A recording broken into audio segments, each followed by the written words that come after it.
Warning: Mysterious Spirits Forsaken Friendship is not intended for younger audiences under the age of 16.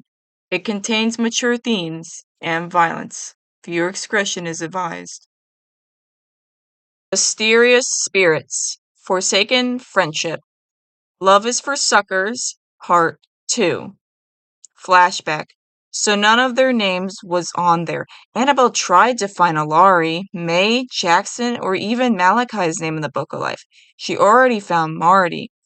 He has been in purgatory this whole time. The only name she found was a Malachi who just so happened to be an archangel. He was once said to be a half-angel many centuries ago. That most definitely wasn't him. Where are her friends and why aren't they here with her? That thought soon ends when Annabelle, Athena, and Ares hear Adam still singing from next door. What's the fuss? Why hide the fact that you're an angel just like us? His loud vocal cords echoes through the walls of the Seraphim courthouse. Ares turns, looking behind them with a smirk, and he turns away. Athena rolls her eyes. She knew Adam was only showing off his skills again. Annabelle wonders why Adam was singing. He must have been either proving someone wrong or he was just being a jerk to someone else again.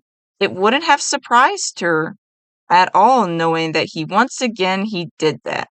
He always thinks he's so cool and perfect. End of flashback. You think I'm pretty? Mindy asked, sitting on a bench surrounded by the heavenly clouds. Don't be silly. I think you're gorgeous, Marty comments as he leans in closer to her, touching her boobs. Now tell your friend Marty all about your dilemma. I'm always willing to be a big help. Marty begins pressing his lips on her chest. Well, Mindy didn't know where to begin. She never felt so betrayed before.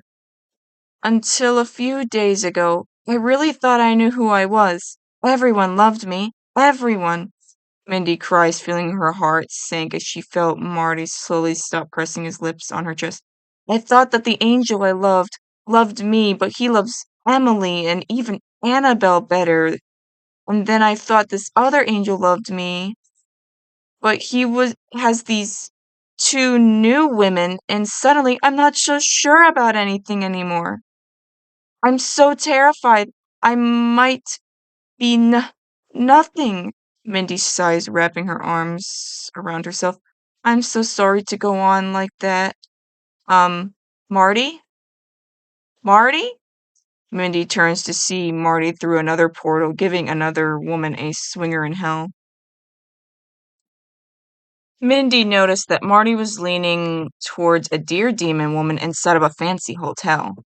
The walls are red with golden edges. The bed is a red color. The table is made out of wood and it's a brown color. The chairs are a brown color too. There is a cup of coffee on the table and a book next to them. Weren't you just engaged to that lovely woman in heaven by that building sitting on that bench over there? The dear woman asked, lifting a brow. Marty didn't care for women who weren't interested in him. The only women he wishes to have are the ones who adore and want to get spicy with him. She seemed disturbed. Not my type, he answers as he romantically blinks his eyes at her. The dear demon woman smiles wickedly at him. This man clearly doesn't know his place, let alone know who she is and who she's already with. Believe me, I'm not your type either, she said. Marty turns in on her as he tries to touch her boobs, but before he could, the dear demon's tendril suddenly comes out and grabs Marty, throwing him up against the wall. Oh, but you are my lovely, Marty suggests, getting up and sitting right next to her again. I'm in the market for a beautiful queen of purgatory, and you fit in quite nicely, I must say. Want me to give you a taste of my dick? He leans in, trying to touch her ass, but before he could, the dear demon woman stands up, turning to face him. I have a fiancé, she said as she snaps her fingers, causing her staff to appear. Feeling confident, Marty immediately gets up and narrows his eyes, making fists. I'll fight him for your affections, then. Where is he? Marty asks, looking back and forth. He truly wants a woman desperately. He wasn't about to let any other man get in the way of this. The lady, dear demon, turns to him. What an idiot this person is.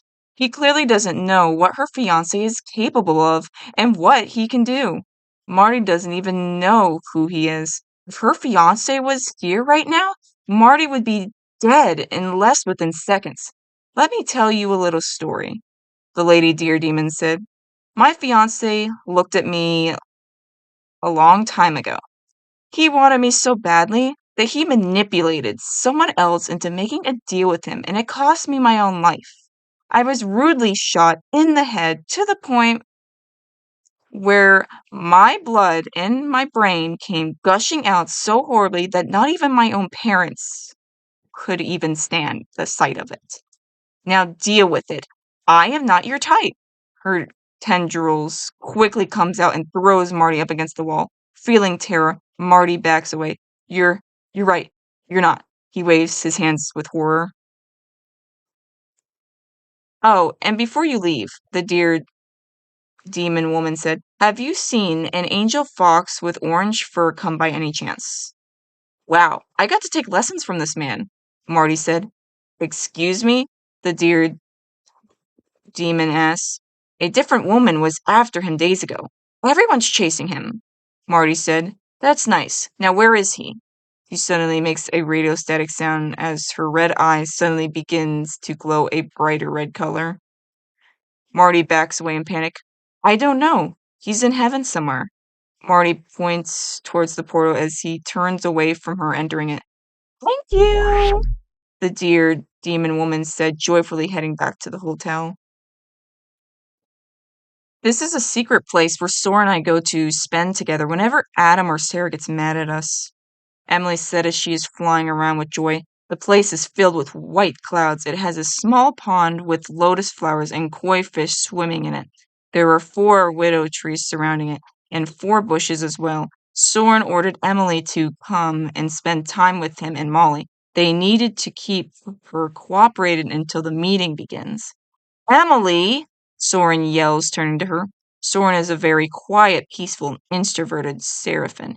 He didn't like anyone to know where he is when he wishes to be left alone, especially when he wants to spend time with his beloved and gorgeous Emily. It ruins all the fun and the peaceful moments. Oh, come on.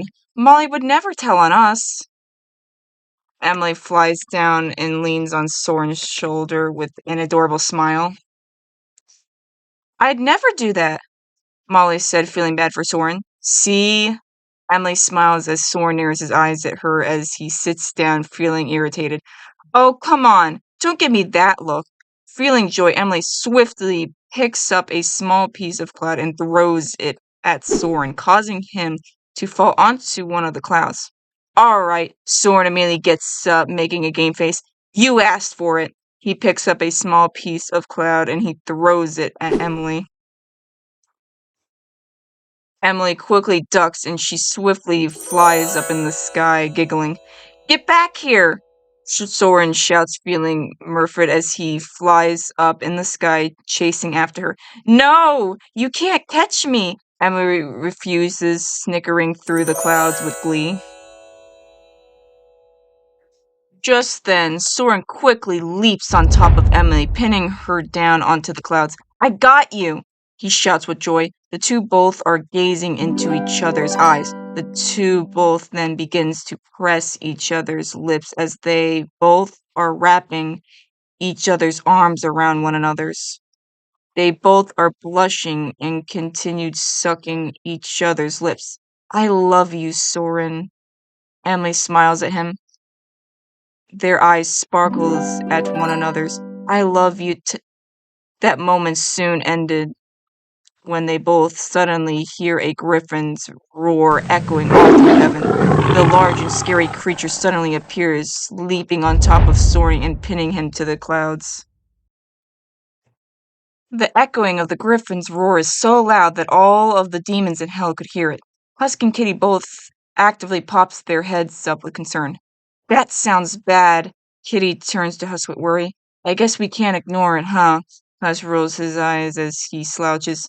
I need to find my friend, Kitty demands. You hear a bloodthirsty roar, and you run towards it?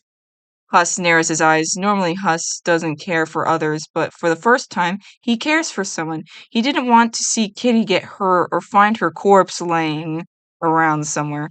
The only way to avoid trouble is to understand it. Come on. Feeling desperate, Kitty immediately enters inside the hotel with Huss following her behind. He stumbles as he enters the hotel. Surely Lucifer would be able to help Kitty. She has gone this far and has dealt with many issues for a year now. Molly may be annoying and not the kind of demon others may love, but she is an excellent friend and she doesn't deserve to be murdered by any of the angels. With fury, the large and horrifying griffin roars until Emily quickly throws a cloud at it. Just then, the griffin turns and leaps towards her, but before it could land on top of her as Emily closes her eyes, the griffin roars in pain. Emily opens her eyes to see Molly stabs the griffin with a pocket knife. The demon crosses her arms, still holding her knife, narrowing her eyes with displeasure. The griffin slowly backs up at her, growling in pain as blood suddenly gushes out of its belly, causing a pool of blood to appear. The griffin must have got out somewhere, but how? Emily then looks closely at the griffin. I know who owns that griffin. Emily narrows her eyes and grinds her teeth in animosity. He knows why it is here and what its purpose is.